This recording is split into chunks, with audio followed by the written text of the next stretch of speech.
எல்லாருக்கும் வந்து போகணும். மற்ற இடத்துக்கும் அதிகமான இப்போ உள்ள இருக்கிற விஜிலன்ஸ் டீம் வந்து அவங்க எல்லா ஃப்ளோர்ஸையும் செக்யூர் பண்ற வேலையிலையும் துவங்கி இருக்கிறாங்க. ஸோ ஒவ்வொரு இடத்துலையும் இந்த மாதிரியான டாக்குமெண்ட்ஸ் மேலும் எதுவும் திருடு போகாத வழிகளில் எல்லாத்தையும் செக்யூர் பண்றதுக்கான வேலைகள் துவங்கப்பட்டிருக்கு. ஒவ்வொரு ஃப்ளோர்லையும் இப்போ நிறைய இடத்துல சிசிடிவி ஒர்க் ஆகல. ஸோ அதெல்லாம் உடனே சரி செய்யும் பணிகளையும் மேற்கொள்ளப்பட்டு வருகிறது. விசாரணை முடிஞ்ச பிறகு காவல்துறை கைது செய்யப்பட்டவர்கள் அரசு அதிகாரிகள் அரசு துறை ஊழியர்கள் இல்ல முடியட்டும், விசாரணை முடியட்டும். கைது செய்யப்பட்டிருக்காங்க பெங்களூர்ல கொண்டு போய் டேட்டா வந்து பெங்களூர் கொண்டு போயிருக்காங்க அந்த ஹார்ட் டிஸ்க் எல்லாம். சோ அங்க வச்சு ஒரு சில விசாரணை நடைபெற்று வருது. முடிஞ்ச பிறகு சொல்லலாம். இந்த விவகாரத்துல திமுக காப்பாற்ற முயற்சி பண்றாங்க. ஹார்ட் டிஸ்க் குறைஞ்ச சிபிஐ விசாரணை வேணும் எடப்பாடி பழனிசாமி கேட்டிருக்காரு.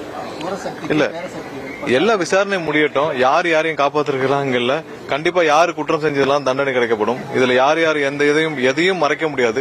எல்லா டேட்டாவும் கண்டிப்பா மாற்று ஒரு இடத்துல ஹார்ட் காப்பியா இருக்கிறதுக்கான வழிகள் இருக்குன்னு சொல்லியிருக்காங்க. சோ அதெல்லாம் ரெக்கவர் பண்ற வேலைகள் நடந்துட்டு இருக்கு. யாரு தவறு செய்திருந்தாலும் எல்லாமே இது பண்ணப்படும். எந்தெந்த இடத்துல முறைகேடு இருக்கும் நம்ம எல்லாம் பார்த்துட்டு தான் இருக்கோம். டெய்லி நம்ம அதை விசாரிச்சுட்டே தான் இருக்கோம். விரைவில் எங்க ஏதாவது முறைகேடு இருந்தால் அதெல்லாம் கண்டுபிடிக்கப்பட்டு அதுக்கான விசாரணையும் பேரலா தோக்கும்.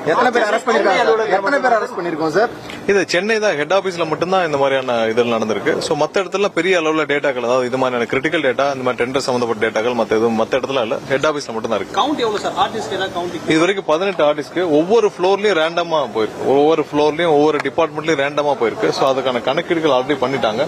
அதோட டேட்டா வேற காப்பி எங்க இருக்குன்னு ஒரு சில இதுக்கு வந்து அடிஷனல் காப்பீஸ் இருக்கு, டேட்டாவுடைய அடிஷனல் காப்பீஸ் இருக்கு. அதெல்லாம் வந்து ரெக்கவர் பண்றதுக்கான வேலைகள் இருக்கு. ஒரு சில டேட்டாவுக்கு மட்டும் ஹார்ட் காப்பி இருக்கு. சோ அதெல்லாம் பரிசோதிச்சு இருக்கிறதெல்லாம் டேட்டா இருக்கு. எத்தனை பேர் அரெஸ்ட் பண்ணிருக்கோம் சார்? இல்ல போலீஸ் விசாரணை முடியட்டும். அவங்க இன்னும் நிறைய விசாரணை பண்ணிட்டு இருக்காங்க, துரிதமா பண்ணிட்டு இருக்காங்க. ஹார்ட் டிஸ்க் எல்லாம் எங்க போயிருக்கு, எங்க டிராவல் பண்ணிருக்கு, எங்க எடுத்துட்டு செல்லப்பட்டதுன்னு பாத்துருக்காங்க. இல்ல உள்ள இருந்து ஒரு சில பேர் வந்து இதை செய்து கொடுத்திருக்கலாம். சோ அதான் விசாரிச்சுட்டு வராங்க. முழுமையான விசாரணை முடியறதுக்கு முன்னாடி நம்ம இதை பத்தி பேச வேண்டாம். இல்ல எல்லா ஒரு சில முக்கியமான டிபார்ட்மெண்ட்ஸ்ல ஒவ்வொரு ஃப்ளோர்லயும் ஒவ்வொரு சில டேட்டாஸ் வந்து ஒரு சில ஹார்ட் டிஸ்க்ல ஒரு சில இதுல இருந்து போயிருக்கு. ஒவ்வொரு 2வது ஃப்ளோர்ல இருந்து 3வது ஃப்ளோர் எல்லா ஃப்ளோர்லயும் ஒரு சில இடத்துல டிபார்ட்மெண்ட்ல இருந்து போயிருக்கு. சோ அதை எடுத்து என்ன பண்ணாங்க என்னன்னு விசாரிச்சுட்டு வராங்க.